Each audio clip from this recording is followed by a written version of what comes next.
Hey guys, welcome back to another one. This is Crypto Elite, home to the #1 Theta community. And if you like this content, please like and subscribe to the channel.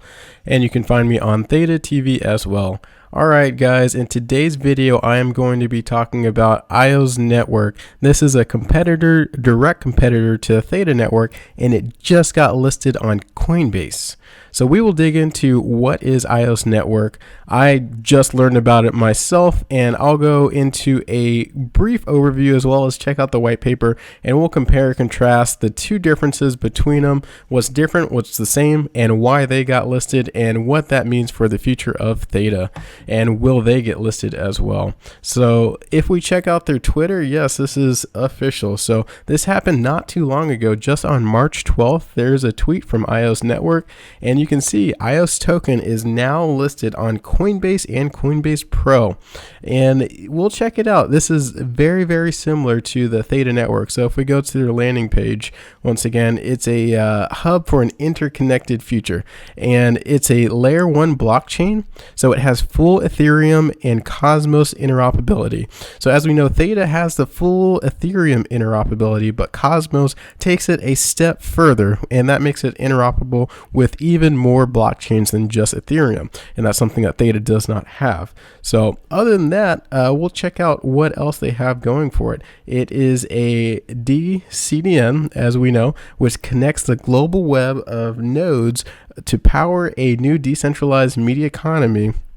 And essentially, it does the same thing that Theta does, unlimited shared bandwidth, and that's what they're both going for. So this is something that Theta is in the works of developing, which is the file transfer, the file storage, audio storage, playing video, the metaverse, of course, and live streaming. And that's something that is rolled out in the IOS Network. And once again, I won't go in depth too much with all of the things that they do.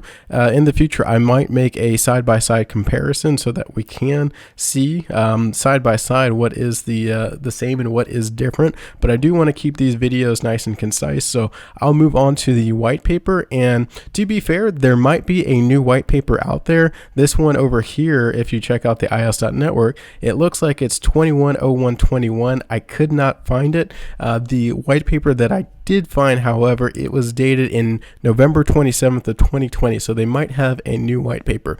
But unfortunately, this is all I have, and I am doing all of my comparing and contrasting based off of this. So the very beginning of the white paper, it looks very similar to Theta, where they talk about how video streaming in particular is taking over the internet, and they talk about, you know, the pros and cons, mostly the cons of the centralized network, and how the decentralized network, especially when it comes to video streaming, is far superior. Especially when it comes to 4K, 8K, and all that stuff. But what I really did want to focus on is how their blockchain works and how it's similar and different to Theta. So if we check it out here, I'll zoom in a little bit. So the IOS CDN is a decentralized peer-to-peer CDN built on the connection of different nodes by a pre-designated protocol by the IOS team. So the nodes in the CDN are categorized as the hub node, or a satellite node, or a worker node. So checking out the similarities and differences, it looks like the worker nodes in the IOS network are very similar to the edge nodes and elite edge nodes in the Theta network, where we don't have, I say we, the Theta network does not have a hub node, but the hub node tells the worker nodes what to do. So it seems like the edge nodes and elite edge nodes in the Theta network are a little bit more independent in finding their jobs, whereas in the IOS network, they do need a hub node in order to divvy out some of the work. So if we check out the worker node, it's an individual node with redundant resources, and thus they want to share these resources in exchange for IOS tokens. And we'll check out some examples in the future of exactly what they do, but it's a lot of the same things that the Theta network does, and that's, you know, sharing bandwidth, and that's storage, and all of the live streaming, and you can download that directly from their website.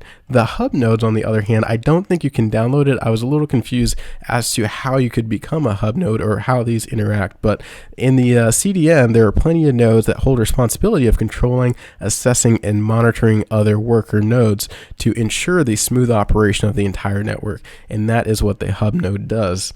So they contain the core items complete node discovery, a system managing and authorizing account. So they do all of the managerial roles, if you will, from the network.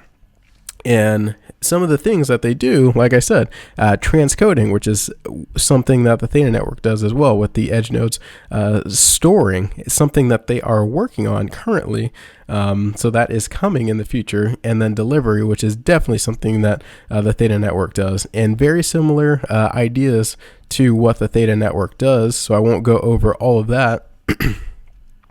They also have the proof, and this is just part of the blockchain to make sure, everything is working smoothly. But I did want to scroll down to the validator section, and that is something that is very similar and slightly different to the Theta network. And it goes on to talking about there are 3 major subjects, including 21 validators. So that is all of the validators that they have is 21 validators.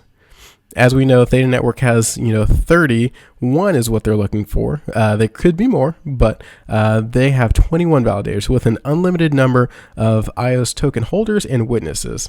So validators are a group of nodes taking charge of preserving the iOS blockchain data and validating all of the transactions. So very similar to a mix of what the Guardian nodes and validator nodes do in the Theta blockchain, which I was looking for this depiction over here. We'll discuss this one here in a second, but that is what their validators do.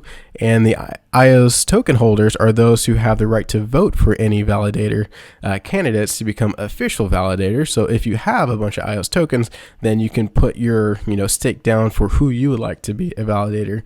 And then witnesses do not participate in the consensus procedure and blocks generation, but they take care of the witness consensus process, and they act as data replicas. And then witnesses could also be voted to become validators. So I think that is the main difference, one of the main differences for the validators in this blockchain. It looks like token holders, so the Theta token holders, we would put our Theta tokens down or T-Fuel tokens down in the validator that we would like to, or the node or the individual that we would like to become a validator. So it's definitely the people choose their validators in this setup. Whereas in the Theta network, we'll just roll over to this. And I know I talked through this one quite a bit, but I think it's the best depiction of what the difference is between the validator guardians and edge nodes do. And in this mesh network, the validators propose and finalize the new blocks, the guardians seal the blockchain, and then the edge nodes are responsible for the data delivery and all the other worker bee services throughout the blockchain. So that is one of the main differences between them. The other main difference is in order to become a validator on the Theta blockchain, it's a permissionless blockchain, which means that anyone can run a validator node without approval from Theta Labs. So as long as you have the money, as long as you have the Theta coins, then you can just stake them and become a validator node, which is slightly different than the EOS network. But in this Medium article, we can see that Theta lowered the requirement to 200,000 Theta coins. So now it's a lot easier for people to become validators. And this came out on March 11th. And since then, there has been 3 new validators that have staked enough coins in order to join the leagues of the validators. And it's these last 3 right here. So in summary, I just wanted to speak to the differences of the EOS network and the Theta network. There are a lot of similarities and a lot of differences between the two. And the white papers, I think there are some very minute differences, but those minute differences were enough that allowed Coinbase to list the EOS token, whereas the Theta coin, hopefully in the future, especially with this latest update and just lowering the threshold to become a validator, Coinbase will also look at the Theta token or Theta coin and also move it over. But in time, we will tell. If you guys have any comments, let me know in the comment section below, and I'll see you on the next one.